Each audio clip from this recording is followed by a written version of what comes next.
Okay, my lovelies. We're going to talk about some nonfiction things that you need to know. First of all, I have something really exciting planned for the next few weeks. I think you will all enjoy it. But before we can move to the fun stuff, I need you to know a little more about nonfiction. Now, I know that this says nonfiction books, but all of these things can apply to any form of nonfiction. So letters and newspaper articles and, all things like that. First of all, the purpose of nonfiction. It does many things, okay? First, it provides factual information, and then it teaches new facts, ideas, procedures, and concepts. Nonfiction can be manuals, like on how to change your tractor engine oil. It can be just a pamphlet describing something. You get all kinds of nonfiction on a daily basis without even knowing it. Billboards are nonfiction. Advertisements are usually nonfiction. When you read nonfiction, you read it from start to finish, and it's supposed to tell some sort of story. The difference between fiction and nonfiction is that the story is based on truth. For reference books like alphabetical collections or dictionaries, you can read it in any order. Okay, you use it as you need to. And sometimes you don't need to read the whole thing. You just need to read certain pieces of it.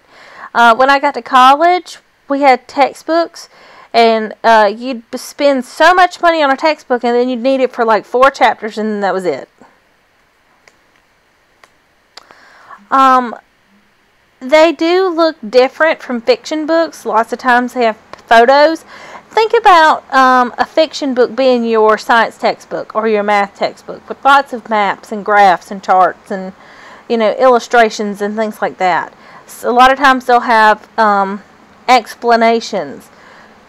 Sometimes they use different fonts, different headings. This can even be said for like speeches and letters. Texts may be broken up. It could be in boxes. It can be in sidebars. For a book, you would need to look for the table of contents or the index. In here, you won't really be doing that because we're going to read Martin Luther King Jr.'s I Have a Dream speech and several other speeches. And then we're going to do the fun stuff, which is going to be a surprise. If you're looking for a word, the glossary is usually in the back. To decide what a picture is about, you're going to read the caption. You are going to be dealing with some captions when you look at evidence for the fun stuff coming up. You're going to know how you need to know how to read maps. Okay, you're going to need to know how to read maps for the fun stuff coming up. And then you're going to need to know how to read a bibliography. I need you to know what these common information patterns are in nonfiction. First, it's a problem solution, okay? It's like, here's the problem, here's how we're going to fix it. Then you've got cause and effect, okay? Here's the effect, now what's caused it. And how, you're going to look at that. You have to address that. You've got compare and contrast, okay? How are two things alike? How are two things different?